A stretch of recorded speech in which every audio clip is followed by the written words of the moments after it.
Mentally prepared. Journey थोड़ी difficult होगी, है ना? मेंटली तैयार है ना सर? बहुत कुछ सुनना पड़ेगा, श्रवण भक्ति करनी, थकना नहीं, थकना अलाउड नहीं है। अगले 48 घंटों तक जैसे बहाएंगे वैसे बहना है, क्योंकि ये जर्नी हमको पूरी करनी है। 8 दिनों की जर्नी 2 दिनों में पूरी करनी हो तो थोड़ी तो तपस्या करनी पड़ेगी। तो उस तपस्या के लिए सभी तैयार है ना? पक्का? ओके। तो लेट अस स्टार्ट ना। हरिओम। आप सभी ZPCC यानी ज़ेन योगा प्राथमिक क्रैश कोर्स क्रमांक 6 के ज़ेन योगी साधकों का डॉक्टर सैयद जी के international zen yoga ISM foundation Badlapur में मैं हार्दिक स्वागत करता हूँ। अगले 2 दिनों के सफर में डॉक्टर सैयद जी द्वारा लिखी गई जो किताब है जिसका नाम है ज़ेन योगा, ओरिजिनल किताब लिखी है आपने सबने, है ना? तो इस किताब का नाम ज़ेन योगा है, जिसका हमने हिंदी में हाल ही में प्रकाशन किया था दशहरे के दिन 25 अक्टूबर 2020 को, जिसका नाम हमने रखा है अष्टांग योग। उसी किताब का पहला भाग, ये आपको सब किताब, दोनों किताब पार्ट 1 पार्ट 2 होपफुली किट में मिला है ना सबको? ठीक है। तो इसी का पार्ट 1 हम लोग इस कोर्स के अंदर, उसके बहुत सारी पार्ट्स हैं, हम लोग पूरा तो नहीं कवर करेंगे लेकिन मैक्सिमम हम कवर करने का प्रयास करेंगे इस 2 दिनों की जर्नी में। 48 घंटों की इस कोर्स की शुरुआत हम प्रार्थना और दीप प्रज्वलन से करेंगे। मैं रिक्वेस्ट करूंगा चैतन्य, डॉक्टर चैतन्य, नीलांबर जी, कंचन जी और दौलत जी हैं और पाटोले साहब यहाँ पे हमारे साथ मौजूद हैं, तो इनसे रिक्वेस्ट करूंगा कि दीप प्रज्वलन का कार्यक्रम करेंगे और तब तक हम लोग क्या करेंगे, प्रेयर करेंगे। किसी भी वर्क की शुरुआत हम प्रेयर से करते हैं, तो प्रेयर में हम क्या करेंगे, यहाँ पे मैं बोलूँगा, मेरे पीछे पीछे आपको रिपीट करना है 3 बार ओमकार, है ना? उसके बाद ओमकार का मंत्र और उसके बाद पतंजलि वंदना और उसके बाद फाइनली क्या करेंगे हम लोग, गुरु वंदना। तो मैं बोलूँगा, मेरे पीछे पीछे आप बोलेंगे। तो उसके लिए क्या करना है, हाथों की ध्यान मुद्रा रखें, पहली उंगली अंगूठा ऐसा मिला के रखें। तो फ्रेंड आपको दिख रहा है बेटा, आप थोड़ा सा पीछे ढके हुए हो, मुझे आपकी शक्ल नहीं दिख रही है, तो थोड़ा सा ऐसा मैं चाहता हूँ कि सबकी शक्ल मेरे सामने दिखे, है ना? हाँ, तो ये हाथों की ध्यान मुद्रा रखें, बैकबोन सीधा रखें, आंखें बंद रखें।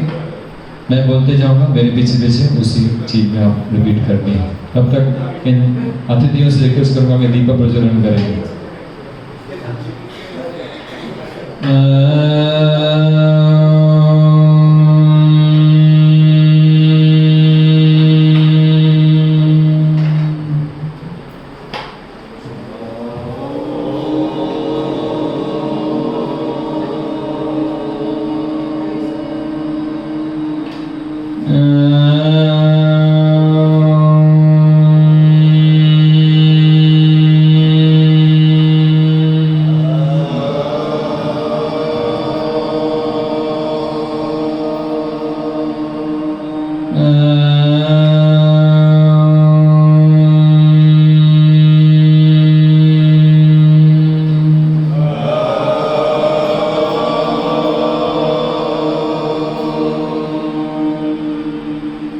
ओंकारं बिंदु संयुक्तं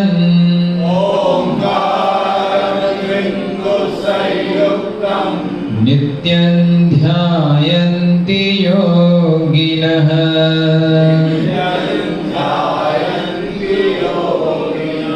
कामदं मोक्षदं चैव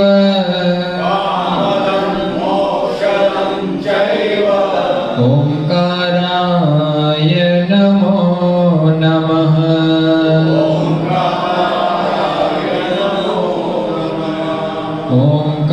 ओंकाराय नमो नमः।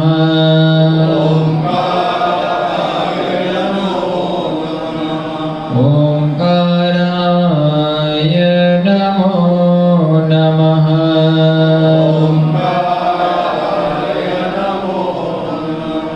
योगेन चित्तस्य पदेन वाचा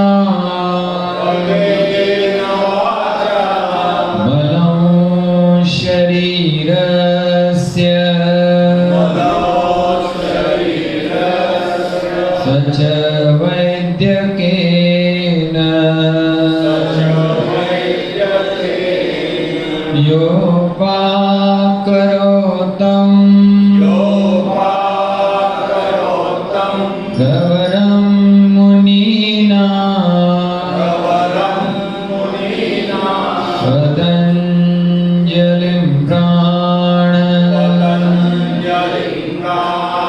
जलिरानतोऽस्मि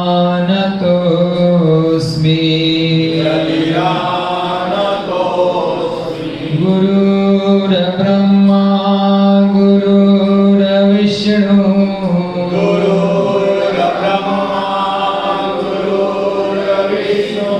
गुरुर्देवो महेश्वरः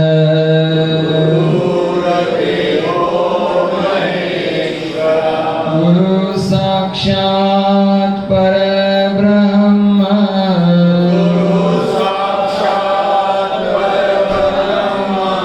तस्मै श्री गुरवे नमः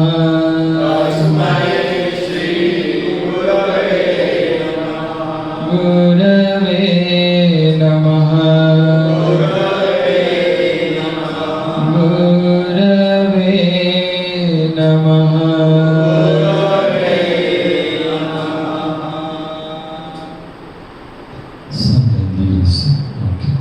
खोल देंगे। हरिओम। किसी भी कार्यक्रम की शुरुआत दीपक प्रज्वलन और प्रार्थना के बाद हम एक गीत गाकर करते हैं। यहाँ पे भी हम लोग एक गीत गाएंगे। जैसे कि ये पूरी यात्रा अगले 2 दिनों की हमारी मन से संबंधित है ना। ज़ेन योगा ये जो शास्त्र है वो क्या है, मन से संबंधित शास्त्र है। तो एक मन से संबंधित एक गीत हम गाएंगे यहाँ पे, और वो सबको बचपन में हमने सबने गाया है क्योंकि स्कूल में सुना है। तो वही गीत हम लोग यहाँ पे दोहराएंगे और आपको भी साथ साथ में गाना है, ठीक है।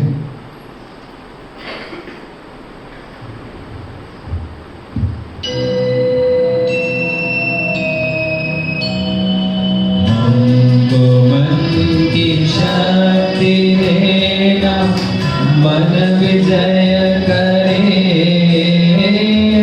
दूसरों की जय से पहले खुद को जय करे। हमको मन की शक्ति देना, मन विजय करे, दूसरों की जय से पहले खुद को जय करे। हमको मन की शक्ति देना।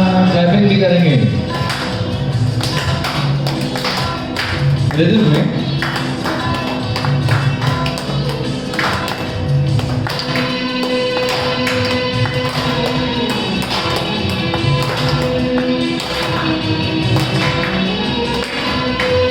वेद भाव अपने दिल से साफ कर सके,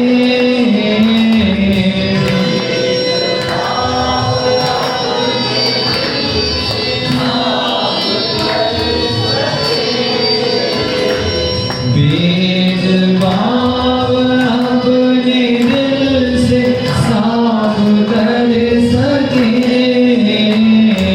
दोस्तों से भूल हो तो माफ कर सके, झूठ से बचे रहे, सच का दम भरे, झूठ से बचे रहे, सच का दम भरे, दूसरों की जय से पहले खुद को जय करे। हमको मन की शक्ति देना। क्लैपिंग चालू रखेंगे। Very good.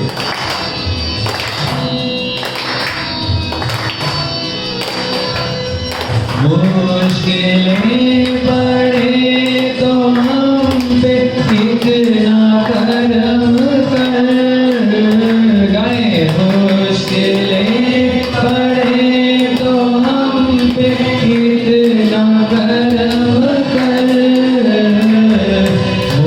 मुश्किलें पड़े तो हम पे इतना करम कर, साथ दे तो धर्म का, चले तो धर्म पर, खुद पे हौसला रहे, बदी से ना डरे, खुद पे हौसला रहे, बदी से ना डरे, दूसरों की जय से पहले खुद को जय करे, हमको मन की शक्ति देना, मन विजय करे, दूसरों की जय से पहले खुद को जय करे, हमको मन की शक्ति देना। हरि ओम। किस प्रकार से गीत दादा बाहर का माइक से बंद कर देना ताकि इस हॉल में। तो इस गीत में क्या कर रहे हैं? इस गीत में मन की शक्ति मांग रहे हैं ना? क्या कह रहे हैं? ठंडी लग रही है? एसी कम करो, एसी कम करो। फैन तो बिल्कुल बंद कर दो हाँ तो नहीं लगेगी। ठीक नहीं, आज थोड़ा गर्मी है ना इसलिए आपको लगा है। वैसे तो बिना एसी के तो बैठ सकते हो आराम से, लेकिन कंफर्टेबल बैठना है इसको, क्योंकि लंबा बैठना है ना इसलिए। हमको मन की शक्ति देना क्यों मांग रहे हैं? जैसे मन विजय करे, दूसरों की जय से पहले क्या करे? खुद की जय, खुद को जय करे। शक्ति मांग रहे हैं मन की, है ना? इसका मतलब ये है कि मन कमजोर है ना? क्यों मांग रहे हैं? क्योंकि मन क्या है बेचारा? कमजोर है, और मन के ऊपर विजय हासिल करने की क्या कर रहे हैं? प्रार्थना कर रहे हैं। और दूसरों की जय से पहले खुद की जय कर। दूसरों के बारे में ज्यादा भला करने से पहले खुद का क्या करना है? भला करना है। क्योंकि हम दूसरों को सुधारने का प्रयास पहले करते हैं, खुद की तरफ हमारा कभी ध्यान देता नहीं। तो ये ज़ेन योगा आपको खुद की तरफ ध्यान देने का एक शास्त्र है, खुद के मन की ओर देखने का शास्त्र है। और इस गीत में मन के कुछ विकारों के बारे में बता रहे हैं, और उस पर जीत हासिल करने के लिए ईश्वर से ताकत मांग रहे हैं। ये विकार जो इस गीत में बता रहे हैं, क्या बोल रहे हैं? झूठ से बचे रहे, सच का दम भरे। तो झूठ बोलना विकार है, मन का विकार है। पीछे आना सुनाई दे रहा है बेटा कपड़े पर, हाँ ना? और फिर क्या भेदभाव अपने मन से साफ कर सके। तो भेदभाव करना ये क्या है? मन का विकार है। दूसरों की भूल को माफ न करना, कह रहे हैं दूसरों की भूल को माफ करें, लेकिन हम नहीं कर पाते हैं, ये सबसे बड़ा विकार है। दूसरों के ऊपर क्या करते हैं? थोड़ा सा कोई भूल करे तुरंत चिढ़ जाते हैं उसके ऊपर, चिढ़ के क्या करते हैं? प्रतिक्रिया करते हैं। मन का विचार है। पाटिल साहब बरोबर है कि नहीं? थोड़ी थोड़ी बात पे क्या आता है? गुस्सा आ जाता है। डर बढ़ा है, तकलीफ है। कोरोना के बाद तो बहुत सारे लोगों की हालत गंभीर हो चुकी है डर के कारण। अब बोल रहे तीसरी लहर आएगी तो उसमें फिर डर है ना? तो ये डर भी क्या है? एक प्रकार का मन का ही एक विकार है। और मुश्किल समय में विचलित होना, जैसे ही मुश्किल की घड़ी आई है तो बहुत सारे लोग विचलित हो गए। कोरोना काल में कितने लोगों को डिप्रेशन आ गया, कितने लोगों का घर बेचारों का बिखर गया। तो ये क्या है? ऐसे जब आपत्तियां हमारे ऊपर आती है तो मन क्या करता है? प्रतिक्रिया करता है और कुछ न कुछ विकार लेता है। तो ये मन के विकार हर इंसान की समस्याएं हैं। और केवल प्रार्थनाओं से हम सोचते हैं सिर्फ ये भजन गा लेंगे और प्रार्थनाएं करेंगे तो हमारे सारे मन के विकार वो भगवान आएगा, दर्शन देगा और हमारे सारे मन के अंदर से सफाई कर जाएगा। तो ये मानते तो बहुत लोग हैं, लेकिन होता नहीं है। क्योंकि ऋषि मुनि जो हमारे जूने जमाने के यहाँ महात्मा लोग आज भी रहते हैं, उनकी भी गुस्सा शांत नहीं होता है। जूने जमाने में तो ऋषि मुनि तो ऐसे गुस्सेवान होते थे कि गुस्सा आ गया और क्या करते थे? श्राप दे दिया। यानी क्या है? गुस्सा नियंत्रण से, मैंने ऋषि मुनि है, आपने इतनी कुछ त्याग की है तो इसके ऊपर तो थोड़ा कंट्रोल होना चाहिए, लेकिन ये सिर्फ प्रार्थनाओं से जमता नहीं। इसके लिए मन के अंदर गहराई में क्या करना पड़ेगा, आपको डुबकी लगानी पड़ेगी। जहाँ पे ये मूल विकार उठते हैं वहां पे जाके हमको कुछ काम करना पड़ेगा, तब जाके हम क्या कर सकते हैं, इसको समाप्त कर सकते हैं। इसी का तंत्र डॉक्टर सहज जी ने इस अद्भुत किताब जिसका नाम क्या है, ज़ेन योगा, इसमें दिया है कि कैसे इस मन के विकारों के ऊपर हम नियंत्रण ला पाए। लेकिन मन के विकारों के ऊपर नियंत्रण लाना है तो मन के बारे में पहले समझना पड़ेगा। तो मन की जो व्याख्या की है अद्भुत रूप से की है। मैं खुद को बहुत ही भाग्यवान समझता हूँ कि लगभग 3 साल पहले 8 जुलाई 2018 को ये किताब पहली बार मेरी झोली में आई थी और तब से मैं देख रहा हूँ मेरी जिंदगी पूरी तरह से बदल गई। योग की तो शुरुआत मैंने 2004 में की थी, जब मैंने हमारी संस्था आदरणीय मंडलिक गुरु जी का फोटो यहाँ पे आप देख सकते हैं, जिनको हाल ही में प्राइम मिनिस्टर अवार्ड मिला था योग के क्षेत्र में। तो नासिक बेस्ड संस्था है हमारी योग विद्याधाम, तो उसी को मैंने योग प्रवेश करके वहाँ पे मैंने एंट्री ली 2004 में। मुझे अभी भी दिन याद है, 29 अगस्त, आज क्या है 27, परसों 29 अगस्त है, लगभग 17 साल पूरे हो जाएंगे, है ना। 29 अगस्त 2004 को मैंने योग प्रवेश में यानी योग में प्रवेश किया। और मैंने जैसे ही योग में प्रवेश किया तो तीसरे दिन मैंने अपने जो टीचर थे, और मैं बहुत खुद को लकी मानता हूँ कि वो जो टीचर जिन्होंने मुझे योग प्रवेश सिखाया था, अगली बैच 15 दिन पहले जो बैच हुई श्री चौहान सर, उसमें एज ए स्टूडेंट करके इसमें पार्टिसिपेट किए थे इसी वर्ग में। तो मुझे उनका कुछ जो हिसाब किताब था चुकता करने का मौका मिला अपने टीचर का। तो चौहान सर ने मुझे योग प्रवेश में योग प्रवेश सिखाया। पहला योगा का वर्ग होता है जिसमें हम आसनों का ज़्यादा ध्यान देते हैं, आसन सिखाते हैं। तो जैसे ही मैंने वो वर्ग ज्वाइन किया, मेरे पता नहीं मेरे मन में किस कोने में उठा कि मैंने चौहान सर से पूछ लिया कि चौहान सर, या आप जो सिखा रहे हो मुझे भी आपके जैसा लोगों को क्या करना है, योगा टीचर बन के योग सिखाना है, तो उसके लिए बताओ क्या फॉर्मूला है।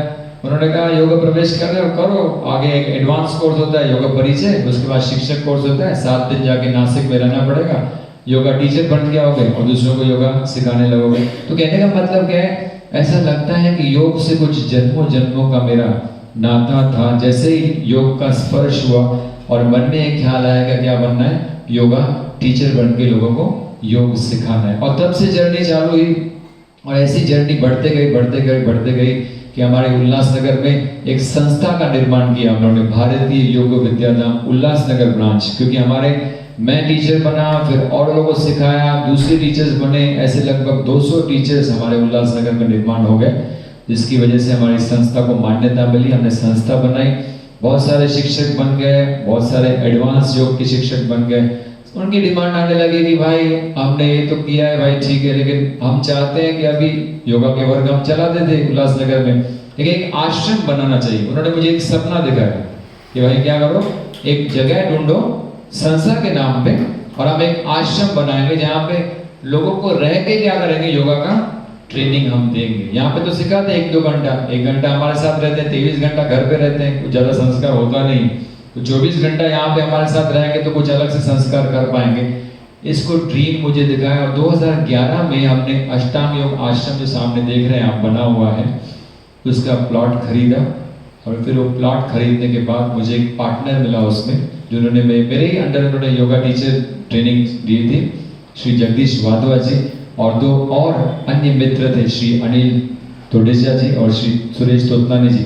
उनके सपोर्ट से वो हमें प्लॉट मिला और हमने फिर हमारे जो योगा टीचर्स का ड्रीम था वो आश्रम हमने क्या किया, वहाँ पे बनाना शुरू किया। और 2016 2 अक्टूबर को वो आश्रम हमने बना के पूरा किया। अब ये आश्रम का नाम रखा हमने अष्टांग योग एंड नेचुरोपैथी रिसर्च फाउंडेशन। अष्टांग योग क्यों रखा भाई?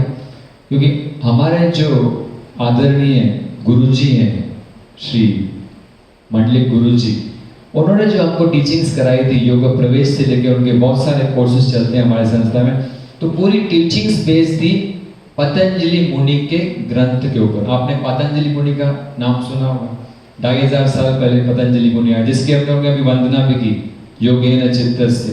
तो पतंजलि मुनि इनको आदि प्रणेता कहते हैं योग के, जिन्होंने क्या किया, पातंजल योग सूत्रों के माध्यम से एक शास्त्र निर्माण किया, योग शास्त्र। और आज बहुत सारे टीचिंग्स, बहुत सारी संस्थाओं की पातंजल योग शास्त्र के ऊपर क्या होती है, बेस्ड होती है। लेकिन पतंजलि मुनि ने एक बहुत ही अच्छा रास्ता दिखाया, प्रैक्टिकल मार्ग।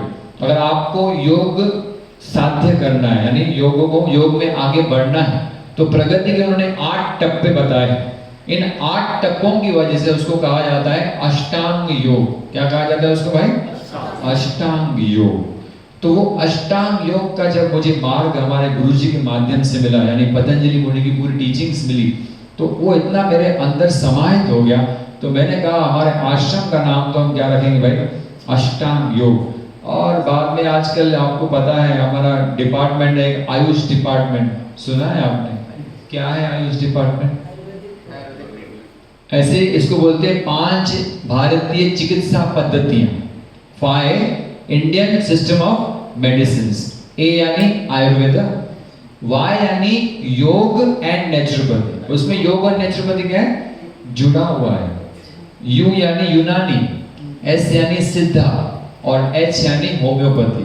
तो ये 5, उसमें एलोपैथी आता ही नहीं, हमारे जैसे डॉक्टर को तो है ही नहीं उसमें एंट्री, है ना। जो एलोपैथी डॉक्टर्स हैं तो वहाँ पे इंडियन सिस्टम ऑफ मेडिसिन में नहीं आता है एलोपैथी। तो क्या है, तो वहाँ पे जब मैंने सुना ये वाई है, ये योगा है, नेचुरोपैथी है, तो हमने कहा खाली योगा का क्यों आश्रम बना है, नेचुरोपैथी भी इसमें जोड़ेंगे।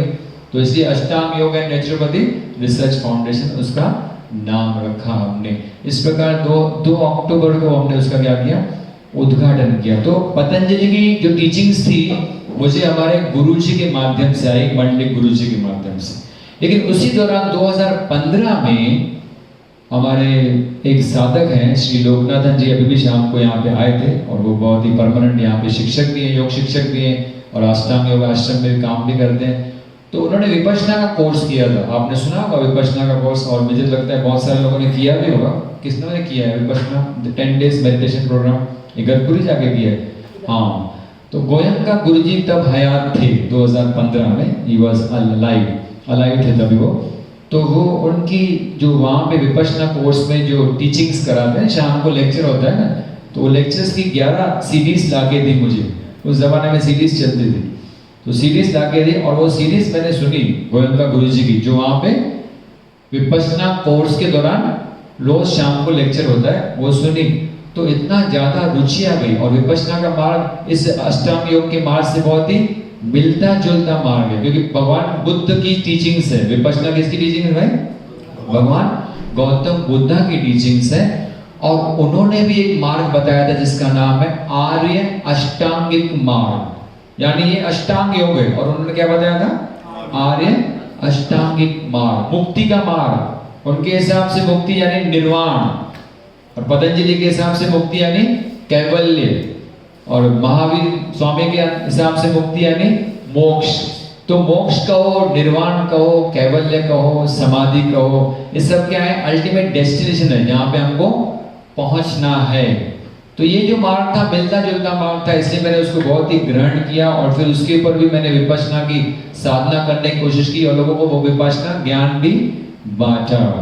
तो ये अष्टांग योग का मार्ग आ गया और विपश्यना का मार्ग आ गया 2015 में, और 2004 में अष्टांग योग का बीज पड़ा। अब मुझे लगता था इन दोनों में इतनी सिमिलरिटीज हैं, है ना, इन दोनों में क्या है, बहुत सारी सिमिलरिटीज हैं। यानी तो मुझे लगता था कि इन दोनों को कंबाइन किया जाए और एक प्रेजेंटेशन हो जिसमें भगवान बुद्ध की टीचिंग्स भी हो और भगवान पतंजलि की भी टीचिंग्स हो। ऐसा कोई मार्ग मैं खोजूं और इन दोनों को कंबाइन करके लोगों को क्या करूं, बांटूं। और उसकी मैंने कोशिश भी की थी 2018 में। आपको तो पता है जब भगवान प्राइम मिनिस्टर नरेंद्र मोदी जी चुन के आए प्राइम मिनिस्टर बन के, तो उन्होंने पहला काम क्या किया योगा के क्षेत्र में इंटरनेशनल योगा डे। कौन सा दिन होता है? 21 जून 2015 से शुरू किया उन्होंने। तो 2018 में भी वो योगा डे आया था। तो मैंने उस दिन, हमारे संस्था स्थापना दिवस है 2 अक्टूबर को, जैसे हमने बताया, मैंने आपको अष्टांग योग आश्रम का निर्माण हुआ था, तो उस दिन मैंने एक लेक्चर लिया था कि योग एंड विपश्यना एक कंबाइंड अप्रोच, मैं आप दोनों को कैसे कंबाइन करके लोगों को टीचिंग दे सकते हो। ये मैंने लेक्चर दिया था कभी पता है 21 जून 2018। मन में बहुत ही इच्छा थी कि लोगों को, जो हमारे योगा टीचर्स बने 200 योगा टीचर्स थे हमारे अंदर, उनको एक कंबाइन अप्रोच करके मैं सिखाऊं। तो उसका तो मैंने नाम भी रखा था बुद्धांजलि वे ऑफ लिविंग। क्या रखा था नाम? बुद्धांजलि। क्यों भाई, क्यों बुद्धांजलि? पतंजलि और बुद्ध, तो बुद्ध को कंबाइन करो पतंजलि, वो वहां पे बुद्धांजलि वे ऑफ लिविंग। ऐसे मन में तीव्र इच्छा जागी थी, ये लगता है इच्छा प्रकृति ने सुन ली। और 21 जून को मेरे मन में इच्छा जागी और 8 जुलाई को मैं अपने घर में बैठा था, संडे का दिन था, तो शाम के टाइम में इस मोबाइल पे यूट्यूब पे एक वीडियो आया मेरे झोले में।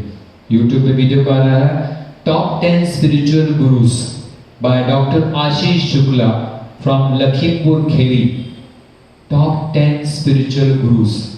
अब स्पिरिचुअलिटी में, योग में मेरा इतना इंटरेस्ट था और लगभग 2004 से 2018 तक 14 साल का सफर था जिसमें मैं लोगों को योगा सिखाता भी था और योगा करता भी था।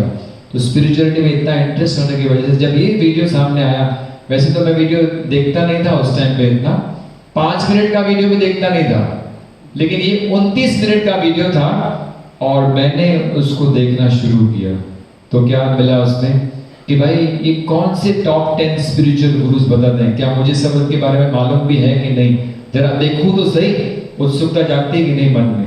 तो ऐसे ही मन में मेरे क्या हो गई, उत्सुकता जागी। देखी मैंने वीडियो देखा, उन्होंने गिनाया उनके हिसाब से, ये ऐसा होगा ऐसा कंपलसरी नहीं, आप मानो इसको ऐसा कंपलसरी नहीं, लेकिन डॉक्टर आशीष शुक्ला ने जो रेटिंग ली थी 10, 9, 8 है ना, 7, 6, 5, 4, 3, 2, 1, तो बहुत सारे नाम तो सुने हुए थे। 10 पे रखा था ब्रह्मा कुमारी जी, ब्रह्मा कुमारी आपको पता है टीचिंग। 9 पे रखा था भगवान ओशो को, 8 पे रखा था कल्की महाराज, 7 पे रखा था श्री श्री रविशंकर जी जो आर्ट ऑफ लिविंग के है ना गुरु हैं। 6 पे रखा था श्री सदगुरु जी को, है ना, कौन सा है, ईशा फाउंडेशन। और 5th पे रखा था इकहार्ट टॉल, पावर ऑफ नाउ सुना हुआ किताब है। इकहार्ट टॉल कनाडा में रहते हैं, वहाँ पे टीचिंग्स करते हैं, स्पिरिचुअलिटी के बारे में बताते हैं। और 4th पे रखा था स्वामी विवेकानंद जी के गुरु जी, कौन थे? रामकृष्ण परमहंस। 4th नंबर, यहाँ तक तो गाड़ी चल रही। फिर उत्सुकता जागी 3rd पे कौन है भाई, और 2nd पे कौन है, और 1st पे कौन है। तो धीरे धीरे जैसे वीडियो उल्टा रिवर्स में बताते जा रहे थे, जैसे वीडियो आगे बढ़ रहा था उत्सुकता बढ़ रही थी। तो 3rd पे रखा रमन्ना महर्षि। रमन्ना महर्षि साउथ के हैं, आंध्रा के, आपको पता होगा है ना, बहुत ही पहुंचे हुए थे, यानी लगभग समाधिस्ट ऐसे पहुंचे हुए व्यक्ति थे, गुरु थे। और 2nd पे रखा था जे कृष्णमूर्ति, जे कृष्णमूर्ति जी। और जो 1st पे था, ये सब नाम मैंने सुने थे, अब तक कहाँ ना कहाँ पे लिंक तो थोड़ा जुड़ा हुआ था, लेकिन जो 1st पे था वो नाम मैंने कभी सुना नहीं था। और वो उन्होंने बताया कि जो टॉप 10 स्पिरिचुअल गुरुज हैं उसमें जो नंबर 1 है वो है डॉक्टर P.J. सहर जी, जिनका फोटो आप सामने देख सकते हैं, जिन्होंने ये किताब लिखी है ज़ेन योगा। तो डॉक्टर आशीष शुक्ला के मुताबिक जो टॉप 10 स्पिरिचुअल गुरुज हैं उसमें नंबर 1 कौन है भाई? Doctor P.J. सहर, जिन्होंने कौन सी किताब लिखी है? ज़ेन योगा। मैं बोला देखो भाई 14 साल से मैं योग के क्षेत्र में हूँ और मुझे इसके बारे में पता नहीं। तो मैंने अपने अकाउंटेंट को कहा संजू तू क्या कर, इसकी इंक्वायरी कर, मुझे ये कोर्स ऑनलाइन कोर्स है, सुना है मैंने, वो ज्वाइन करना है। इसका नाम है ज़ेन योगा बेसिक कोर्स, जिसके वीडियोस फ्री हैं यूट्यूब पे। और कुछ वीडियोस मैंने देखे, ये वीडियो देखने के बाद, ये वीडियो देखने के बाद कुछ वीडियोस देख लिए, तो मुझे लगा कि ये तो मुझे कोर्स ज्वाइन करना है। तो कोर्स ज्वाइन किया, उसके सारे वीडियोस डॉक्टर आशीष शुक्ला के मेरे यूट्यूब चैनल पे, उनके माध्यम से, डीप नॉलेज उनका चैनल है, उनके माध्यम से आ गए। और उसके साथ साथ उन्होंने एक किताब भी, एक किताब जब कोर्स ज्वाइन करते हैं ना तो उसमें ज़ेन योगा किताब भी मिलता है। इंग्लिश में जब किताब पढ़ना शुरू किया तो थोड़ा सा पल्ले नहीं पढ़ रहा था, तो क्या किया मैंने, हिंदी में वीडियोस देखना शुरू किया और किताब को हाथ में लेने के बाद जब देखना शुरू किया, वीडियोस को सुनने लगा, उनकी कमेंट्री, तो पता नहीं कौन सा नशा छा गया। ऐसा लगा कि बस जैसे आपको बताया ना, वो जब योग प्रवेश में एंट्री किया था तो नशा छा गया था, तीसरे दिन क्या पूछा था टीचर से कि मुझे भी क्या बनना है, योगा टीचर बनना है। तो जैसे ही आया दूसरे दिन मैंने कहा ये तो मुझे कोर्स ज्वाइन करना ही है, और मैंने उसके बाद ज्वाइन किया, पढ़ाई शुरू किया। 1 महीने के अंदर लगा कि भाई ये जो टीचिंग्स है, ये जो इतनी बहुत ही महत्वपूर्ण टीचिंग्स है जिसके बारे में सच्चाई लोगों को पता नहीं है। हाँ ना, बहुत सारे लोग तो योग करते हैं और हमने भी योग कराया है और हमको भी लोगों ने, हमारे गुरुओं ने योग सिखाया है, लेकिन इस प्रकार और पतंजलि बेस्ड टीचिंग्स, मेन तो क्या था, आकर्षण का जो मुद्दा था कि अष्टांग योग पतंजलि का और भगवान बुद्ध की टीचिंग्स का ही आधारित था ये किताब, जिसको मैं क्या कर रहा था, ढूंढ रहा था, और जिसको मैं क्या कर रहा था, जोड़ने की कोशिश कर रहा था अपने। लेकिन यहाँ पे रेडीमेड चीज मिल गई जो कि पतंजलि और बुद्धा की टीचिंग्स पर बेस्ड किताब था। तो मुझसे रहा नहीं गया, मैंने कहा कि ये मुझे क्या करनी है, लोगों को बांटनी है। और बांटने के लिए वो आश्रम तो था, लेकिन वो आश्रम कौन सा है, अष्टांग योग एंड नेचुरोपैथी रिसर्च फाउंडेशन। वहां पे लोग मालिश कराने आते हैं, एनिमा कराने आते हैं, पाटिल साहब को मालूम है। तो वहां पे अगर इस बीच में सिर्फ ये मन का शास्त्र उनको पढ़ाएंगे बैठ के, तो बात कुछ जमेगी नहीं। तो मैंने कहा कि मुझे एक अलग से जगह चाहिए जहाँ पे हम लोग एक और आश्रम बनाएंगे जिसका नाम सिर्फ ज़ेन योगा होगा आश्रम, और वहां पे हम क्या करेंगे, प्योरली ये सिर्फ टीचिंग्स लोगों को सिखाएंगे। ऐसी जगह ढूंढने की कोशिश की और ज्यादा दूर जाना न पड़ा, सामने ही जगह पड़ी थी खाली, और वो लकीली मुझे मिल गई और वो खरीद ली अगस्त में। और 28 अक्टूबर डॉक्टर आशीष, मेरा सपना था कि डॉक्टर आशीष शुक्ला को यहाँ पे अष्टांग आश्रम में जरूर बुलाऊंगा एक दिन। 8 अगस्त को मेरा बर्थडे था, और वो भी बर्थडे नॉर्मल बर्थडे नहीं था, मेरा 50th बर्थडे था उस टाइम पे, क्योंकि 1968 में पैदा हुआ था और 2018 में I was completing my 50 years. तो ऐसा लगता है जैसे 50 इयर्स का तोहफा भगवान ने मुझे दे दिया। आज 1 महीना पहले 8 जुलाई को मिला, 8 अगस्त को आशीष शुक्ला जी से बात की और कहा कि आपको सर आना है, हम आश्रम यहाँ पे बनाना चाहते हैं, आपको आना पड़ेगा, आपके माध्यम से नींव उसकी रखी जाएगी, क्योंकि आप पहले व्यक्ति हो। क्योंकि 2004 में डॉक्टर आशीष शुक्ला जी को भी पहली बार ये किताब मिली थी। आशीष शुक्ला जी को 31 दिसंबर नाइट में ये किताब मिली थी, ज़ेन योगा उनकी लाइफ में आई थी। और अगस्त में 29 अगस्त को मैंने ज्वाइन किया था योग में। तो इस प्रकार से बहुत सारी ओवरलैपिंग थी। तो मैंने उनको कहा, तो उन्होंने कहा ठीक है 28 तारीख को बॉम्बे में आ रहा हूँ मैं, एक प्रोग्राम रखेंगे, लेकिन बदलापुर में रखेंगे, और उसी दिन इसकी स्टोन लेइंग सेरेमनी इसमें आश्रम की हुई। कौन से दिन पे हुई थी, 28 अक्टूबर 2018। उसके बाद निर्माण का काम शुरू हुआ और 7 मई 2020 को बुद्ध पूर्णिमा के दिन हमने इसका प्लान रखा था, इसका उद्घाटन करेंगे। लेकिन इस बीच में एक और प्रॉब्लम क्या थी कि किताब किस में था, आपको मैंने कहा इंग्लिश में था। और मैंने डॉक्टर आशीष शुक्ला जी को पूछा, सर आपने इसका हिंदी में ट्रांसलेशन किया है? बोला मैंने कोशिश तो की है, कुछ बात किया भी है, लेकिन पूरा किया नहीं। तो मेरे मन में इच्छा हुई कि इंग्लिश तो सबको पल्ले पड़ने वाली नहीं, इसका हिंदी में किताब क्या होना चाहिए। तो उसका ट्रांसलेशन का काम शुरू किया मैंने। फर्स्ट टाइम मेरी जिंदगी में मैंने किसी किताब को इंग्लिश से हिंदी में ट्रांसलेशन का काम शुरू किया। पता नहीं क्या ऐसा कभी आकर्षण किसी किताब के प्रति मेरा निर्माण हुआ नहीं था। तो दिसंबर 2018 में मैंने ट्रांसलेशन का काम शुरू किया और पार्ट 1 को मैंने फरवरी 2020 में पूरा किया। कब शुरू किया था पटले साहब? दिसंबर 2018 में। पूरा कभी किया? 2020 में फरवरी में पूरा हुआ और प्रिंटर को दे दिया मैंने, क्योंकि भाई अभी क्या करना है, आश्रम खोलना है। कभी खोलना था आश्रम हमारा? टेंटेटिव डेट क्या था? या आपको ऐसे पूछ रहा हूँ कि आप जागरूक हैं कि नहीं? नहीं, हमारे आश्रम की इनॉग्रेशन कब सोचा था आपने करेंगे? 7 मई 2020। क्यों? उस दिन क्या था? बुद्धा के टीचिंग्स के ऊपर आधारित है, पतंजलि की टीचिंग। पतंजलि का तो बर्थ कभी हुआ था पता ही नहीं। चैतन्य जी, पतंजलि का बर्थ डेट मालूम नहीं है लेकिन बुद्धा का बर्थ डेट, मैं बोला दोनों गुरुज हैं, उनके ऊपर आधारित है। एक का बर्थडे मालूम नहीं है, एक का बर्थडे मालूम है, तो जिसका बर्थडे मालूम है कम से कम उससे तो शुरुआत करें। क्योंकि उस आश्रम की सत्यनारायण पूजा जो की थी ना हमने, वो भी बुद्ध पूर्णिमा के दिन की थी 2016 में। तो इसका आपने सोचा था करेंगे।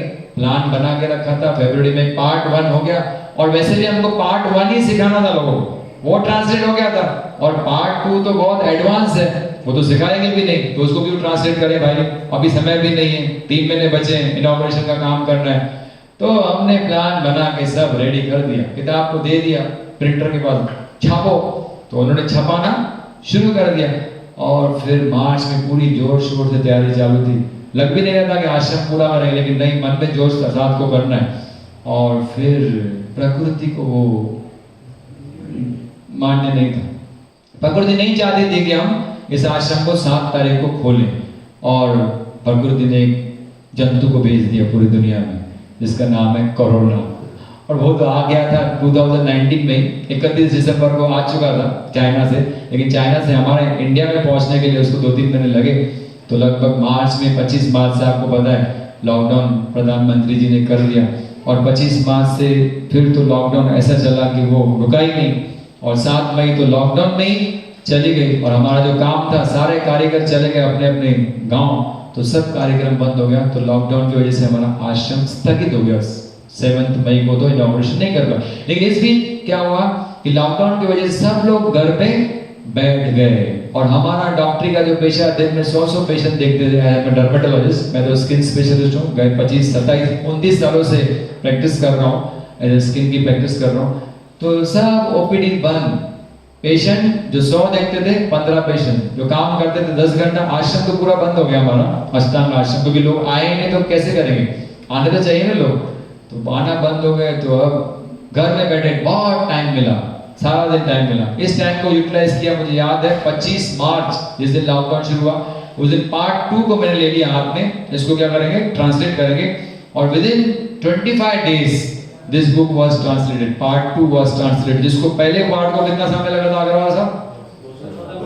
नहीं, 2 साल नहीं लगे थे, 13-14 महीने लगे थे, हाँ, लेकिन इसको लगा खाली 25 दिन, एंड इट वाज ट्रांसलेटेड, और दोनों पार्ट्स चले गए प्रिंटर के पास, और फिर 25 अक्टूबर को इस दोनों पार्ट्स का हमने रिलीज किया, और फिर नई डेट बनाई 20 दिसंबर 2020, रात को 2020 को हमने रात को 8:20 पे हम लोग क्या किया, ये 2020 क्यों बोल रहा हूँ मैं इतना, 20 का मतलब क्या होता है, जो टाइम 20 होता है वो भी क्या होता है, 8 होता है ना, 8। तो हमारा ये पूरा किताब किसके ऊपर आधारित है, अष्टांग योग एंड आर्य अष्टांगिक मार्ग, इसलिए 8:20 को इस आश्रम का 20 तारीख को दिसंबर में इनॉग्रेशन किया, और इनॉग्रेशन के बाद प्लान बिल्कुल रेडी था कि हमको क्या करना है, यहाँ पे 8 दिनों का ज़ेन योगा प्राथमिक कोर्स चलाना है, जिसमें 8 दिन लोग आके रहेंगे, और ये पार्ट 1 उनको पहली अक्षर से, यानी पहले पेज से लेके 210 पेजेस का एक पार्ट 1 है,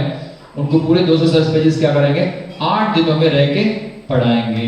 और हमने पहले कोर्स की अनाउंसमेंट कर दी, कभी था पहला कोर्स, 16 जनवरी से लेके 25 जनवरी तक, और वो 25 साधकों के लिए हमने सोचा था करेंगे, और 25 साधकों ने आके वो कोर्स पूरा किया, जिनमें कंचन जी और अभी नीलांबर जी यहाँ पे बैठे हैं, उनके लिए जोरदार तालियां जरूर बजा सकते हैं। तो पहले कोर्स के पार्टिसिपेंट, और आप जरा नजर पीछे घुमाएंगे तो आपको वो फोटो दिखेगा सामने, जहाँ पे वो पहले कोर्स के 25 पार्टिसिपेंट्स का फोटो हमने परमानेंटली इस आशीष हॉल में लगा दिया, बिकॉज उन्होंने धक्का स्टार्ट दिया हमको, हमारी गाड़ी को शुरुआत उनकी वजह से हुई। आज अगर गाड़ी आगे बढ़ेगी तो इनका बहुत योग्य रोल होगा उसमें, जिसकी वजह से हम आगे बढ़ पाए। फिर फरवरी में एक कोर्स किया, फिर मार्च में एक कोर्स किया, 8-8 दिनों का किया, फिर अप्रैल में अनाउंस कर दिया कि हम लोग 8 दिन का कोर्स करने वाले हैं। लेकिन फिर प्रकृति को मंजूर नहीं था, वो चाहती थी 8 दिन का कोर्स मत कर भाई, थोड़ा बदल इसको, क्योंकि 8 दिन के कोर्स के लिए बहुत ही कश्मकश करनी पड़ती थी हमारे साधकों को, हमारे कार्यकर्ताओं को, बहुत बेचारे ढूंढते थे, बहुत लोगों को बोलो आओ आओ आओ, पाटिल सर को भी मैंने बोला था आओ, 8 दिन का समय नहीं है हमारे पास, छोटा कोर्स हो तो बोलो, छोटे कोर्स में हम क्या करेंगे, आ जाएंगे। आपको भी ऐसे ही छोटा बोला 2 दिन का तो आप आ गए। तो जब तीसरा 8 दिन का कोर्स चालू था मार्च में, तब बीज पड़ा मेरे अंदर कि भाई क्या करना चाहिए, इसको थोड़ा मॉडिफाई करके क्या करेंगे, अभी 2 दिनों का करेंगे। तो 2 दिनों का कोर्स तब हमने प्लान किया कि हम 2 दिनों का ज़ेन योगा प्राथमिक क्रैश कोर्स करेंगे, जहाँ पे पढ़ाएंगे यही, लेकिन क्या है, इसको थोड़ा मॉडिफाई करके जो इसके मूल तत्व हैं, प्रिंसिपल्स हैं, वो पढ़ाएंगे। डिटेलिंग बोलेंगे आप क्या करो, क्योंकि हमारे पास वीडियोस तैयार थे, जो 8 दिन का कोर्स चलता था ना बटले सर, उसमें 29 वीडियो थे जो लाइव लेक्चर्स नहीं होते थे। यहाँ पे आपके लिए 10 के 10 लेक्चर्स लाइव हैं। वहाँ पे मेरे वीडियोस रिकॉर्डिंग हमने किए थे, उसके लिए मैं बहुत बहुत शुक्रगुजार हूँ कि हमारे अनीश बैठे हैं, उसके फादर है मिस्टर मनोज माखीजा, उनकी डिजी सिग्मा ये क्या है डिजिटल मार्केटिंग कंपनी, उन्होंने ये वीडियोस बनाए, उनके लिए जोरदार तालियां जरूर बजा सकते हैं। और इस बीच में एक मिस्टर वाशु जी थे हमारे योगा टीचर, जिनकी वजह से हम इस आश्रम को ये स्वरूप दे पाए, जिस स्वरूप में आप देख रहे हैं ना, वो कभी भी इस स्वरूप को हम दे नहीं पाते थे अगर हम 7 मई को इसका इनॉग्रेशन करते थे। तो क्योंकि 7 मई से 20 दिसंबर तक हमको समय मिला, तो उसको आराम से हम काम कर पाए और इस स्वरूप में हम आश्रम को ले पाए। स्वरूप कैसा लगा? बढ़िया लगा। तो कहने का मतलब क्या, ये हुआ इसलिए क्योंकि हमको समय भगवती ने दिया, इस प्रकार से कर पाए। तो 3 कोर्स के बाद अप्रैल में फिर लॉकडाउन शुरू हो गया और अप्रैल का कोर्स हमारा क्या हो गया, स्थगित हो गया। मई का कोर्स भी 8 दिनों का स्थगित हो गया, लेकिन मई में 29 मई को हमने 2 दिनों का ZPCC पहला प्राथमिक कोर्स हमने ऑर्गेनाइज किया। और मुझे बहुत खुशी हुई कि 8 दिनों के कोर्स में मेरी मिसेस, वो भी डॉक्टर है, स्किन स्पेशलिस्ट है, वो कभी 8 दिनों का कोर्सेज कर नहीं पाती, लेकिन 2 दिनों का कोर्स, पहला ही 2 दिनों का कोर्स उन्होंने ज्वाइन किया और उन्होंने पूरा किया। उसके लिए मैं बहुत खुश हुआ उसमें कि मिसेस ने कोर्स पूरा किया। तो इस प्रकार से वो कोर्स हुआ। फिर हम लोग ने यही सोचा कि मैंने तो लग ही रहा था कि अभी 2 दिन का एक बार कोर्स ऑर्गेनाइज करेंगे, और उसमें पता है कितने लोग आ गए। पहले 8 दिनों के कोर्स में हमको 15-16 लोग भी मुश्किल मिलते थे, लेकिन पहला ही जब 2 दिन का कोर्स ऑर्गेनाइज किया, उस कोरोना के काल में, मुझे याद है मई में अभी भी कोरोना एक्टिव था, सेकंड वेव चालू थी, 45 से ऊपर लोग आ गए और उस आश्रम में हमको एडजस्ट करके रखना पड़ा। सारा कोर्स हमने वहां पे कंडक्ट किया उस आश्रम में, क्योंकि लोगों को बैठने की जगह नहीं थी यहाँ पे। फिर इस प्रकार से मई में, जून में, जुलाई में इस प्रकार होते गए 6 कोर्सेज हमने पूरे किए, 5 कोर्सेज पूरे किए, 6ठा कोर्स आपका आज यहाँ पे ऑर्गेनाइज करा। तो ये छोटी में हिस्ट्री थी, यानी मेरा अष्टांग योग आश्रम से ज़ेन योगा में किस प्रकार से सफर यहाँ तक आया है, उसके बारे में बताना जरूरी था, क्योंकि आपको थोड़ा सा आइडिया आना चाहिए कि ज़ेन योगा आश्रम का निर्माण किस प्रकार से हुआ। अब इस किताब ने मुझे आकर्षित क्यों किया, जैसे आपको मैंने बताया कि जैसे ये किताब पढ़ा तो मुझे लगा कि नहीं, इसकी टीचिंग्स लोगों को क्या करनी चाहिए, बांटनी चाहिए। और इससे पहले मैं तो योग के ऊपर बहुत सारी किताबें पढ़ चुका था और बहुत सारे कोर्सेज कर चुका था। इनफैक्ट जो पतंजलि योग सूत्र हैं, 196 सूत्रों का किताब है वो, उसके ऊपर पूरे 51 लेक्चर्स मैंने दिए थे। 51 लेक्चर्स पूरे 190 सूत्रों को लोगों को पढ़ाया था। तो पतंजलि का पूरा ज्ञान हासिल था, इसलिए मुझे इस किताब को समझने में थोड़ी क्या हो गई, आसानी हो गई, जो कि लोगों को समझता नहीं है अगर पढ़ते हैं। क्योंकि योग का अगर आपको नॉलेज नहीं है तो पार्ट 2 तो समझने की कोशिश ही नहीं कर सकते, बिकॉज वो तो पूरा पतंजलि योग सूत्र के ऊपर बेस्ड है। उनके अंदर पतंजलि सूत्र समाये हुए हैं जो आपको समझेंगे ही नहीं जब तक आपने पतंजलि योग सूत्र पढ़े नहीं। लेकिन पार्ट 1 उसका सूत्रों से कोई ज्यादा संबंध नहीं है, लेकिन प्रैक्टिकल मार्ग पार्ट 1 में ही है। तो इस प्रकार से जब ये पतंजलि योग सूत्र पर आधारित था, इसलिए मुझे क्या हुआ, इसने आकर्षित किया। दूसरा क्या था, मन की गहराई से जो व्याख्या इस किताब में दी है। एज ए मेडिकल डॉक्टर करके हम लोग 5.5 साल MBBS किया, उसके बाद डिप्लोमा की स्किन में, लेकिन कभी मन की व्याख्या इस प्रकार से मेडिकल कॉलेज में भी नहीं की गई है। और न ही इससे पहले जो गुरुओं ने हमें टीचिंग्स दी थी, जिन गुरुओं के माध्यम से हमने योग सीखा था, भले ही वो पतंजलि बेस्ड था, लेकिन फिर भी मन की व्याख्या और पतंजलि के सूत्र देखेंगे तो 196 लाइन्स है, वो भी संस्कृत में, तो उसमें ऐसी मन की गहराई से व्याख्या मिलेगी नहीं आपको। तो वो जो जब मुझे ऐसी मिली मन की गहराई से व्याख्या, तो मैं तो इसके ऊपर ऐसा फिदा हो गया। मैंने कहा कि ये ज्ञान लोगों को होना चाहिए, बिकॉज ये ज्ञान न होने की वजह से हम बहुत सारी ऐसी प्रक्रियाएं करने में व्यस्त हो जाते हैं जो हमारा मन जिसके क्या है, लायक ही नहीं, और हम वो चीजें करने की कोशिश करते हैं। लेकिन अगर ये ज्ञान मिल जाए तो हम उन चीजों के ऊपर ध्यान नहीं देंगे, दूसरी चीजों के ऊपर ध्यान दे सकते हैं, जिससे हमारा मन ध्यान करने लायक बने। तो गलत दिशा में जो चलते हैं उसको क्या कर सकते हैं, हम राइट डायरेक्शन में लेके जा सकते हैं। इसलिए मुझे ये ज्यादा इसने बहुत ही वो किया, आकर्षित किया। और क्यों लोग योग सीखने के बाद अभ्यास नहीं करते हैं? मानना तो होगा अगर आपने विपश्यना करके, बरोबर है। For example, don't take it for yourself, तो उसके बाद सीख के आते हैं, बहुत उत्साहित रहते हैं। आप कोई भी जाओ, कोई भी आश्रम में चले जाओ, सीखोगे तो बहुत अच्छा लगता है, और मन में लोग सोच के आते हैं अरे इतना अच्छा सीखा है। अब यहाँ से भी ऐसे ही होने वाला है, यहाँ पे सीखोगे 2 दिन, बहुत अच्छा लगेगा, और बिल्कुल सोच ही लोगे पाटिल सर कि बस मंडे से जाएंगे घर पे और जो सिखाया है उसका अभ्यास करेंगे। लेकिन घर पे जाने के बाद क्या होता है? अभ्यास होता नहीं है। तो ये प्रश्न मेरे मन में हमेशा रहता था कि मैंने 200 टीचर्स को बनाया, योगा टीचर्स, आज वो योगा सिखाते हैं लोगों को, लेकिन खुद का अभ्यास पूछो, हाँ सर 15 मिनट किया, कभी सूर्य नमस्कार कर लेते हैं, कभी समय रहता है तो प्राणायाम कर लेते हैं, कभी ये कर लेते हैं, कभी वो कर लेते हैं, लेकिन प्रॉपर अभ्यास जो सीखा था वो करते नहीं। तो क्यों नहीं करते हैं लोग? सीखने के बाद अभ्यास क्यों नहीं करते हैं? उसका उत्तर मुझे किसी ने नहीं दिया था, लेकिन इस किताब में मुझे वो उत्तर मिला, इसलिए मैं आकर्षित हो गया। और फिर क्यों हमारे संकल्प विफल हो जाते हैं? बहुत सारे संकल्प लेते हैं हम लोग, उसको कहते हैं resolutions, new year resolutions, birthday resolutions. एक दिन मैं खुद कभी कभी ऐसा 50-50 लिख देता था, अरे बस ये अब ये बर्थडे से मैं ये बदलूंगा, जो मेरे में ये आदतें ना उसको छोड़ दूंगा, नई आदतें अपनाऊंगा, गुस्सा आता है छोड़ दूंगा। और फिर क्या हुआ? बर्थडे गुजरा, 2 दिन के बाद वही बैक टू स्क्वायर वन। तो इतनी रेजोल्यूशन बनाते हैं, लेकिन हम उसको पालन क्यों नहीं कर सकते हैं? उसका आंसर भी मुझे किसमें मिला? इस किताब में मिला। क्यों हम ध्यान का अभ्यास नहीं कर पाते? मुझे बहुत मन में दुख होता था। 2004 से लेके योग का अभ्यास शुरू किया। दादा बोलो था ना, हिंदी में समझ में आ रहा है ना? समझ में आ रहा है। हाँ, 2004 से योग का सफर शुरू किया था, और 2018 तक कोशिश करी है मैंने विपश्यना ध्यान करूं, लेकिन ध्यान में जब आंखें बंद करके बैठो तो पहला चीज क्या होता है?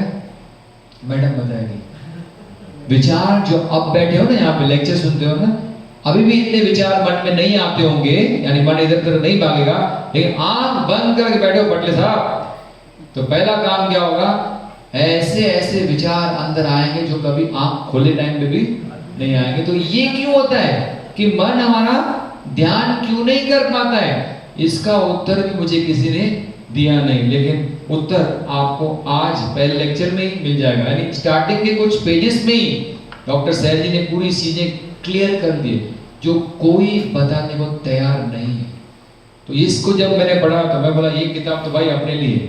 यानी उस दिन से मैंने अपने आप को गिल्टी फील करना बंद कर दिया, क्योंकि मुझे बहुत गिल्टी होती थी। दादा अगर साहब 14 साल का योग का सफर और आदमी ध्यान न कर पाए, सिर्फ आसन प्राणायाम आसन प्राणायाम आसन प्राणायाम, ध्यान क्यों नहीं कर पाता हूँ?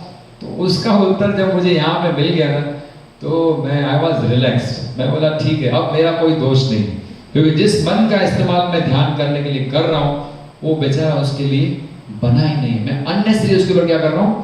प्रेशर डाल रहा हूँ, और प्रेशर डाल के नहीं जम जाए तो उससे आदमी फ्रस्ट्रेट भी होता है, और फिर आदमी सोचता है ध्यान तो मेरे लिए बना ही नहीं है, तो इसके लिए मैं छोड़ देता हूँ, आगे करूंगा ही नहीं। स्पिरिचुअलिटी मेरे लिए नहीं, क्योंकि लोग तो बोलते हैं स्पिरिचुअलिटी में आगे बढ़ना तो क्या करना पड़ेगा भाई?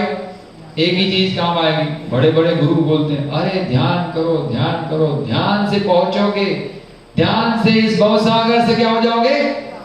पार हो जाओगे। और अपने को ध्यान ही नहीं जमता है, तो हम बोले हम तो पार ही नहीं होंगे भाई, हम तो यहीं पे अटक जाएंगे। यानी 14 साल की मेहनत गई तो वो मन में हमेशा रहता था। लेकिन ये किताब होने के बाद आज 3 साल हो गए, अभी भी ध्यान नहीं करता हूँ, लेकिन अब मैं बहुत खुश हूँ कि मैं ध्यान नहीं कर रहा हूँ, कि मैं सही दिशा में जा रहा हूँ, और जो गलत दिशा में मैं अब तक जाने की कोशिश कर रहा था वो अब मैं क्या, मेरा सारा भटकाव बंद हो गया।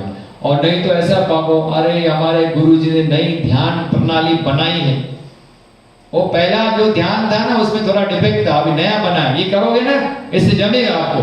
तो हम आकर्षित होते हैं, चलो नई प्रणाली है, नया सिस्टम है, चलो चलो अटेंड करते। अब वो सारा भटकाव क्या हो गया? बंद हो गया।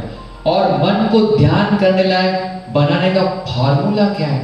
What is the practical form? चलो ध्यान नहीं कर पाते, चलो ठीक है मान लिया, लेकिन कोई तो फार्मूला होगा कि जो ये मन तैयार नहीं है अभी ध्यान करने के लिए, उसको कुछ तैयार करने का कोई फार्मूला तो होगा। वो प्रैक्टिकल फार्मूला आज तक किसी ने बताया नहीं। और पतंजलि योग सूत्र देके इतना विवेचन करके भी वो प्राग समझा नहीं था, जो मार्ग प्रैक्टिकल और बहुत ही व्यवहारिक मार्ग डॉक्टर सहज ने इस किताब में दिया। I said now this is the thing for me. उसके बाद क्या किया? मैंने वहां पे रुका नहीं, इसलिए इस किताब ने मुझे क्या किया, आकर्षित किया। अब आपको कोर्स किट दी गई है, ये कोर्स किट मिला है आपको सबको, ये थैली मिली है। थैली में क्या क्या है अंदर, भाग 1 भाग 2, ये 2 पार्ट्स मिले हैं, है ना। पार्ट 2 दे दिया है, पढ़ने की कोशिश मत करना। भाग 1 भी कोई घाई नहीं करना पढ़ने की, है ना। और अभी तो ये एक लेक्चर्स के दौरान तो बिल्कुल मत खोलना उसको, क्योंकि यहाँ पे खोलोगे, यहाँ पे देखोगे तो फिर डबल बरोबर नहीं होगा। यहाँ पे सीख लेना है, बाद में घर में जाके हम क्या करेंगे, उसको पढ़ लेंगे। ये पढ़ने के लिए आपको दिया है। फिर आपको दिया है एक पेन। पेन क्यों दिया है भाई, क्योंकि इसमें बहुत सारी चीजें हैं जो आप लिखोगे तो याद करोगे, है ना। सिर्फ सुनोगे तो याद नहीं आएंगे, लिखोगे तो क्या होगा। अब ये उद्घाटन चल रहा है तो अभी मत लिखना है, पहला लेक्चर जब शुरू होगा तो क्या करना है, लिखते जाना है। उद्घाटन में भी तारीखें आप लिख सकते हैं, क्योंकि मैं कल पूछूंगा आपको। एक लेक्चर के बाद दूसरे लेक्चर में रिवीजन है, रिवीजन में हम पूछते हैं कल के लेक्चर में क्या सीखा भाई, तो लिखा रहेगा ना आपके नोटबुक में, तो याद रहेगा। पाटिल सर, ये तो आप बोलेंगे उम्र हो गई है, अब क्या याद पढ़ने को बोलते हो, 70 साल की उम्र हो गई है। 80 साल कितना है, हाँ 77 उम्र आ गई, लेकिन फिर भी क्या है, याद करने के लिए नोटबुक में लिखना। हाँ तालियां तालियां बजाओ, 77 की उम्र में। लेकिन सबसे बड़ी उम्र वाले जिन्होंने ये वर्ग किया है, वो मैं खुद को बहुत लकी मानता हूँ कि जो सेकंड बैच थी हमारी 8 दिनों की, उसमें मेरे पिताजी ने ये कोर्स किया था और उनकी उम्र है 83। तो उन्होंने कोर्स पूरा किया, तो उनका भी हिसाब किताब चुकता करने का मुझे मौका मिला। मेरे टीचर ने कोर्स किया, जिन्होंने मुझे सिखाया, मेरे पिताजी ने कोर्स किया, मेरी मिसेस ने कोर्स किया, मेरे छोटे बेटे ने भी कोर्स कर लिया, और बहुत सारे लोग जो बहुत ही हमारे योगा की संस्था के टीचर्स हैं, उन्होंने भी कोर्स कर लिया। तो ऐसा बहुत सारे लोगों ने किया है। तो कोर्स किट में आपको एक पेन मिलेगी और इसके साथ मिलेगी ये नोटबुक। ये नोटबुक का आपको इस्तेमाल करना है, जितना पढ़ना चाहो उसको पढ़ो। और जो इनफैक्ट दूसरी नोटबुक लेगा ना, उसको स्पेशल प्राइज मिलेगा, यानी उसने एक नोटबुक खत्म कर दी लेक्चर्स में, तो उसके लिए अलग से हम क्या करेंगे, प्राइज भी जरूर देंगे। तो जितना भर सकते हो उतना अवश्य ही नोटबुक में भर दीजिए, आप उसको अवश्य पढ़िए। उसके अलावा अब आपको ये नोटबुक और ये पेन हर एक लेक्चर में क्या करना है, यहाँ पे लेके आना है। किताब लेके आए नहीं लेके आए कोई इंपॉर्टेंट नहीं है, ये दोनों आपके साथ हमेशा रहना चाहिए। और आपके साथ आपको बैच मिला है, जो हो सकता है तो 2 दिनों की जर्नी में आपको कंटिन्यूसली पहना है। अब 2 दिनों की दिनचर्या क्या होगी, दिनचर्या बहुत ही आपको पीसने वाली दिनचर्या, जैसे 2 पाटन के बीच में पीसते हैं ना चक्की में, वैसा आपको पीसा जाएगा यहाँ पे 2 दिनों में, है ना। शारीरिक पीड़ा भी हो सकती है, मन तो शायद थक ही जाए, क्योंकि इतना आदत नहीं होगी तो होगा ऐसा। लेकिन अगर मन में इंटरेस्ट है कि भाई स्पिरिचुअलिटी का नॉलेज चाहिए, और वो भी स्पिरिचुअलिटी में ऐसा प्रैक्टिकल ज्ञान जो आपको मन के बारे में आपको ज्ञान दे रहा है, जो कि मेडिकल कॉलेज में भी मिलता नहीं है, तो ऐसी अगर रुचि गहरी रहेगी, और इसका कोई धर्म से संबंध नहीं, पहली बात ही क्लियर कर दूं मैं कि ये कोई धर्म से संबंधित कोई किताब है ही नहीं। या हम लोग प्रार्थना करते हैं, बिकॉज योग में हम लोग ऐसी प्रार्थना करते हैं, ऐसे आपको प्रार्थना कराई ओमकार और वगैरह। ओमकार, क्योंकि ओमकार हिंदू क्या उसको भगवान का प्रतीक मानते हैं, तो हम करते हैं। और बाकी तो पतंजलि वंदना और गुरु वंदना, गुरु जिन्होंने हमसे टीचिंग दी है तो उसकी गुरु वंदना की हमने, और पतंजलि जिनके आधारित ज्ञान है इसलिए पतंजलि वंदना की। बाकी कहीं पे भी आपको ऐसा महसूस नहीं होगा कि कोई स्पेशल धर्म की बात इसमें की जा रही है, तो सभी धर्म के लोग इसको अटेंड कर सकते हैं। 2 दिन की दिनचर्या जो होगी, रूटीन जो होगा बहुत ही व्यस्त है। आधा घंटा आज हमने पहले से लेट शुरू किया, 7:30 बजे शुरू करना था। शुरू कितने बजे किया, कितने बजे किया, 8 o'clock। पूरा कब करना था हमको, 10 बजे। अभी कभी पूरा करेंगे 10:30 बजे। तो ऐसा होगा बिकॉज क्योंकि एक लेक्चर का लिंक दूसरे लेक्चर से और बैकअप, क्योंकि आपको मैंने कहा 8 दिनों को हम क्या कर रहे हैं, कॉम्प्रेस करके 2 दिनों में करा रहे हैं। तो 2 दिनों में हमारे पास समय बहुत कम है, और जो जरूरी चीजें हैं वो आपको मुझे अवश्य देनी है। इसलिए जो बैकलॉग होगा उसको हम कवर करने की कोशिश करेंगे उसी लेक्चर में, ना थोड़ा सा ओवर टाइम करा के आपको उसको पूरा करेंगे। तो इसके लिए आपकी क्या चाहिए, क्या खपे भाई, दादा तैयारी खपे, तैयारी। हाँ तैयारी चाहिए, वो तैयारी रखोगे ना, और चेहरे पे कुछ स्माइल दोगे तो मैं समझूंगा कि तैयारी है। चेहरा ऐसा बैठोगे, बाबा क्या बोलते जा रहे हैं, ये तो हमको लग रहा है 2 दिनों की जर्नी डिफिकल्ट जाने वाली है। यहाँ पे कौन आगे कैसे फंस गए यहाँ पे, अब और बोलते हैं कि जाने को भी नहीं मिलेगा, बीच में छोड़ के भी तो कुछ मुश्किल मामला लग रहा है। तो ऐसा मुश्किल नहीं है, अगर आप पूरी तरह से इन्वॉल्व रहोगे मेरे साथ तो जरूर ये दिन कट जाएंगे। और टाइम टेबल के बारे में आपको हम जैसे जैसे हर एक लेक्चर के बारे में आपको बताते जाएंगे क्या होने वाला है। फिर भी आपको टाइम टेबल आपके व्हाट्सएप ग्रुप में आ गया है, आप उसको अवश्य देख सकते हैं। तो 2 दिनों के दौरान कुछ पालने वाले नियम है, उसके बारे में समझ के लिए तो 2 दिनों का सफर अच्छा होगा। पहले बात तो टाइम टेबल के अनुसार दिनचर्या का पालन करना है।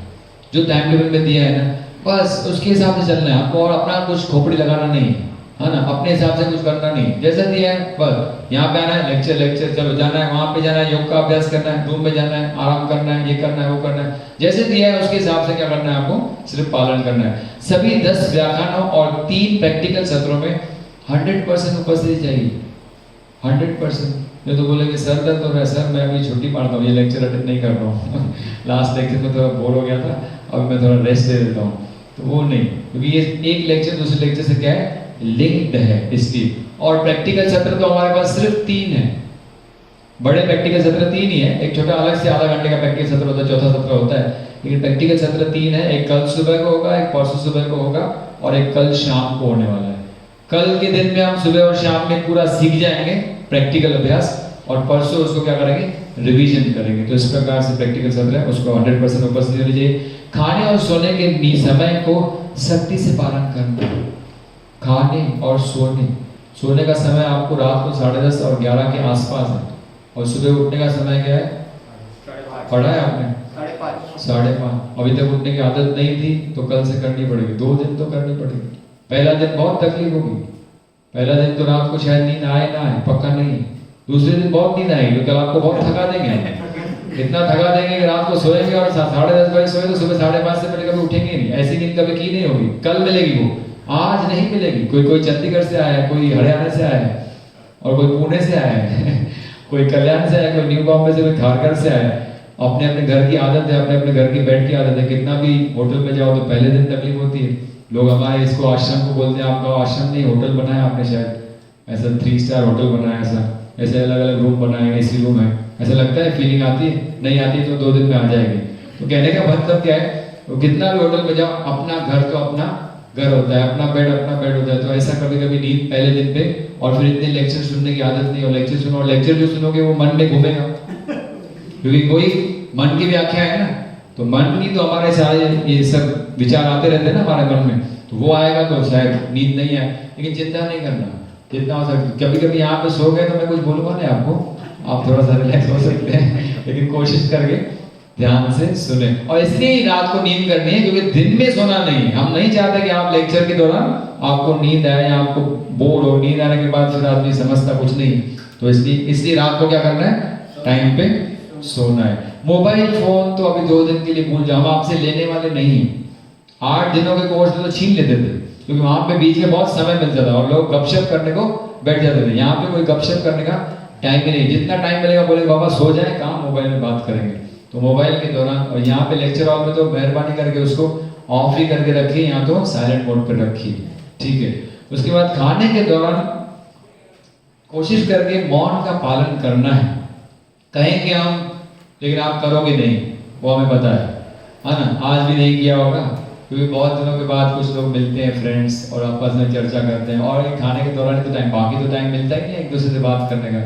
तो और बात करने का शौक बहुत है ना, और अलग अलग लोग मिलते हैं। तो खाने के दौरान कल के दिन आपको अलाउ करेंगे हम लोग, क्योंकि परसों तो आपको नियंत्रित करके खिलाएंगे कि खाने के दौरान मौन की कैसे खाना चाहिए, उसकी ट्रेनिंग भी हम आपको यहाँ पे परसों सुबह नाश्ते के दौरान और परसों दोपहर को भोजन के दौरान देंगे। उसका बहुत महत्व है, खाने का इतना ज्यादा महत्व है ज़ेन योगा में, इसकी कोई मुझे उसका कोई हिसाब ही नहीं।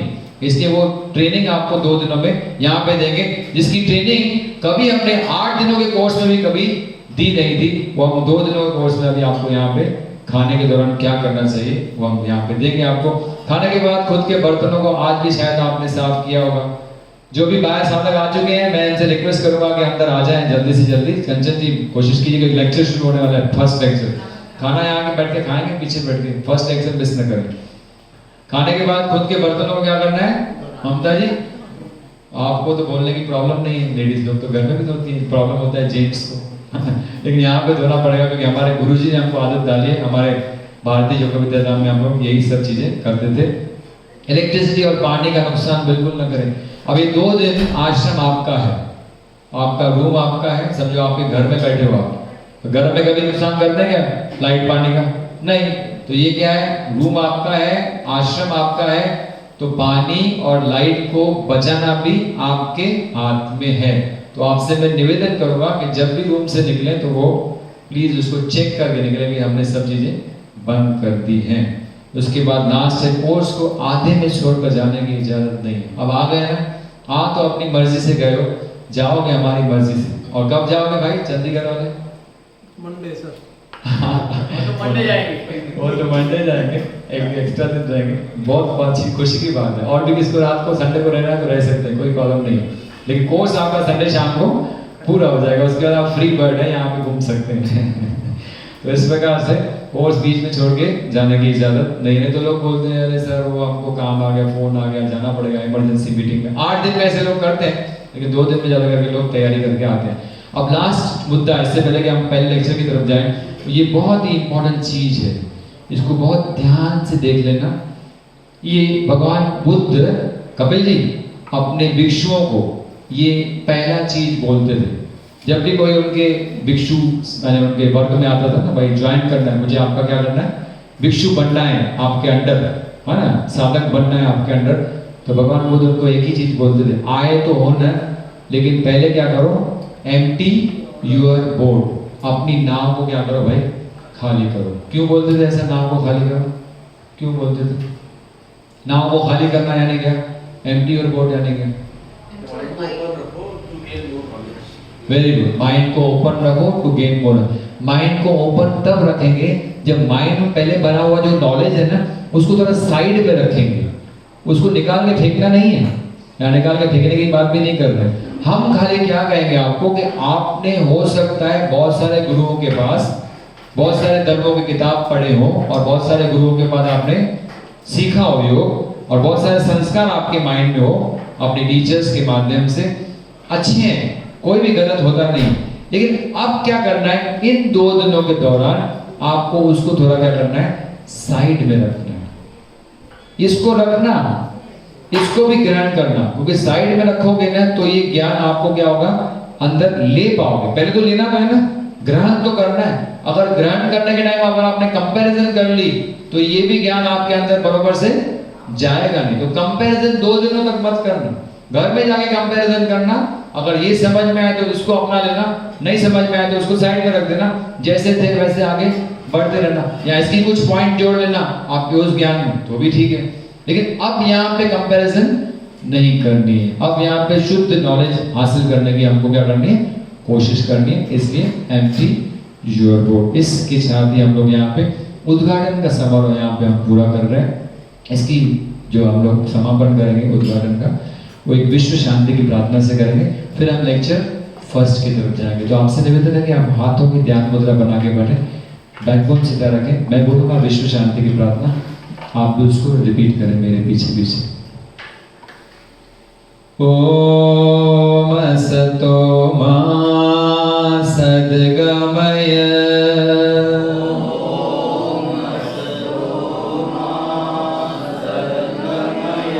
तमसो मा ज्योतिर्गमय,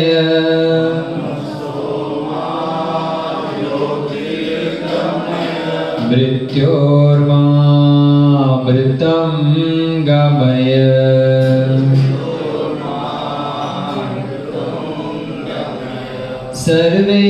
सर्वेषां स्वस्तिर्भवतु,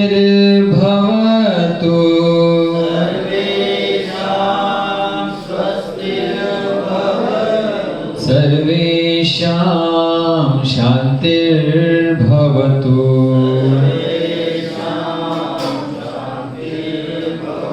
सर्वेषां मङ्गलं भवतु,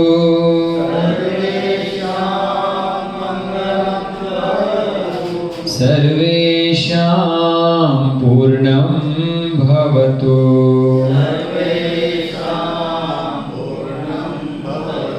लोका समस्ता सुखिनो भवन्तु,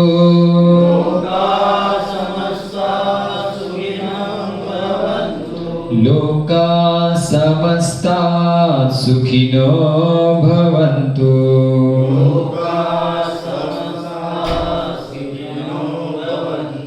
नाहं कर्ता हरिः कर्ता।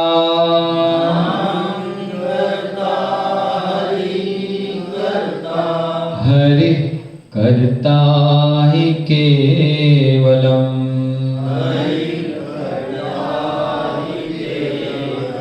ॐ शान्ति शान्ति शान्तिः।